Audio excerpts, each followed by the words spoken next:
Ibunya yang mesin cucinya mubengnya sudah letoy, muternya letoy, pengeringnya juga letoy, atau pencuciannya letoy, muternya nggak mau kenceng nih, ganti ininya aja nih, ganti kapasitornya aja nih, bebas bolak-balik juga nggak apa-apa.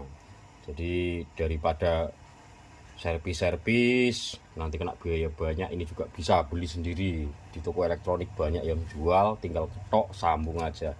Ini ada 4 kabel ya, nanti tinggal di ini aja, kanan kiri nggak apa-apa, jadi cukup mudah ya.